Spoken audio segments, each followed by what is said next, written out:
सोचिए अगर किसी की रोजी रोटी का साधन छीन लिया जाए तो फिर कार्य कैसे होगा।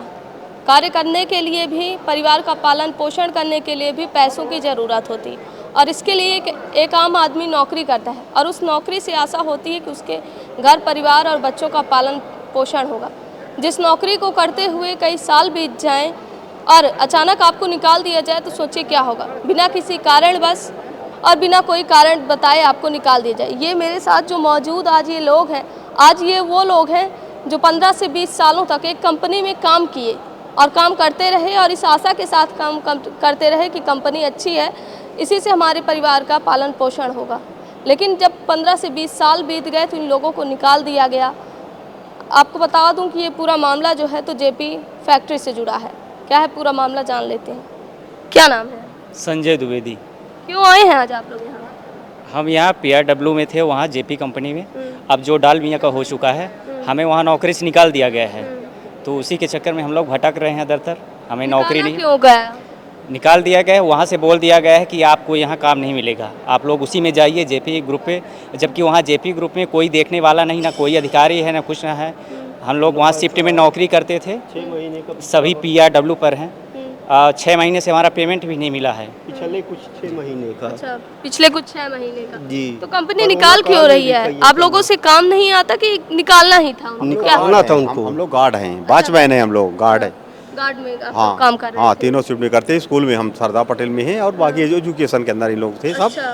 तो इसलिए ये हिया वाले जैसा राकेश शुक्ला हो गए, अब पेशपल करचुली हो गए, अभी लोग क्या कागज दिए कि नहीं दिए वहाँ पर, अब हमको लोग क्या मालूम। अब बाकी क्यों हमारे यहाँ का गार्ड सब जाकर वहाँ ड्यूटी करने लगे प्लांट के अंदर। गार्ड ड्यूटी कर रहे हैं कि नहीं, पुराने भी जाकर प्लांट में करने लगे ड्यूटी। हम लोग खैर बाहर यहाँ हम लोगों बोले कि आप लोग को क्यों निकाले जब सबको काम में रखा गया है? तो आप लोग गलती है ना, रोजी रोटी से निकाल दिए। एक तारीख से बंद हो गई हमारे लोगों की ड्यूटी। कितने सालों से नौकरी हम कर लोग करीब 15 साल से 20 साल हो गए, 15-20 साल। कंपनी को जब ओवरटेक किया गया था तो कुछ आश्वासन दिया गया था कि पुराने लोगों को नहीं निकाला जाएगा? हाँ, सब लोगों का हो जाएगा। अच्छा जी। क्या बोल रहे थे कि सब लोग को रखा जाएगा? सब लोगों को रखा जाएगा। अच्छा, जब बॉन्ड साइन हुआ होगा, कंपनी ने ओवरटेक किया होगा तो बताया गया होगा, आप लोग को भी जानकारी हुई होगी कि ओवरटेक हो रही है कंपनी, तो कहा गया था कि आप लोग को नहीं निकाला जाएगा? आश्वासन तो दिया गया होगा। आश्वासन दिया गया था किसी को निकाला नहीं जाएगा। और निकालते समय क्या कहा गया? कि अभी आप लोगों के लिए काम नहीं है, फिर बताएंगे।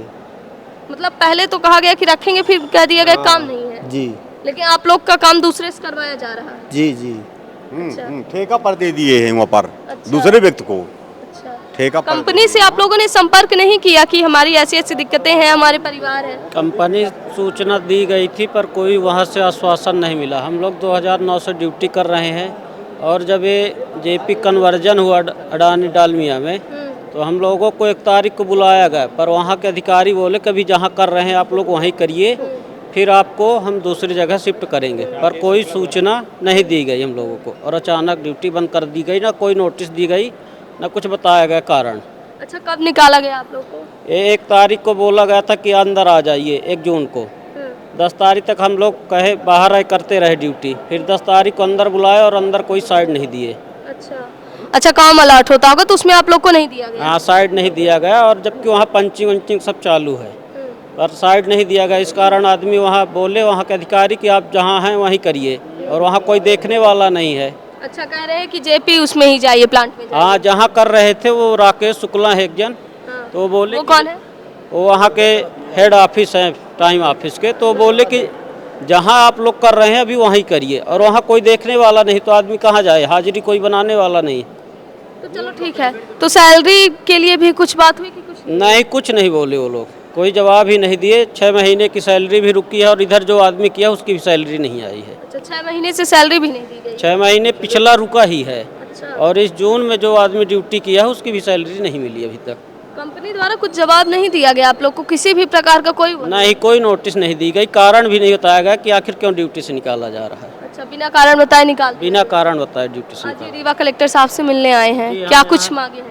यहाँ आदमी आश्वासन, कलेक्टर साहब तो अभी मिले ही नहीं है।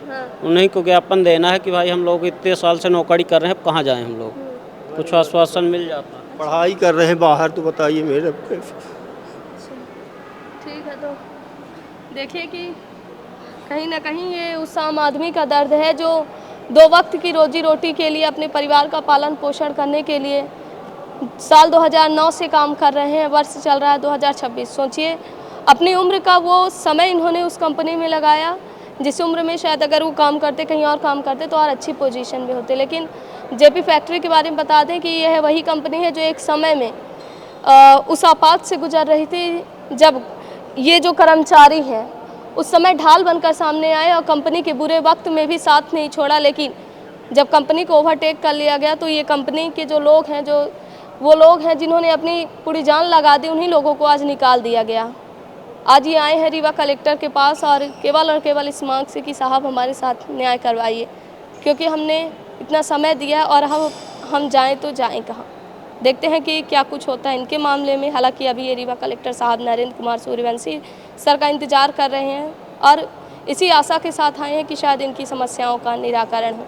लेकिन ये तो इनकी समस्या है, लेकिन आप खुद सोचिए कि इनके जैसे न जाने कितने और लोग होंगे जो अपने उम्र का वो समय लगाते हैं कंपनियों में कि जिस उम्र में ये कुछ और काम करके अच्छा काम कर सकते थे, लेकिन अब ये दर दर भटक रहे हैं। और केवल इसलिए क्योंकि कंपनी द्वारा ओवरटेक किया गया, दूसरी कंपनी ने ओवरटेक किया और अब ये भटक रहे हैं। देखते हैं क्या कुछ होता है। वीडियो जर्नलिस्ट नीरज के साथ सोनाली दुबे की रिपोर्ट। श्रवण कुमारी senior secondary school Chirhula Rewa, जहां इस समय चालू है फ्री एडमिशन। जल्दी आएं और अपने बच्चों के बेहतर भविष्य के लिए एडमिशन करवाएं। नर्सरी से 12वीं तक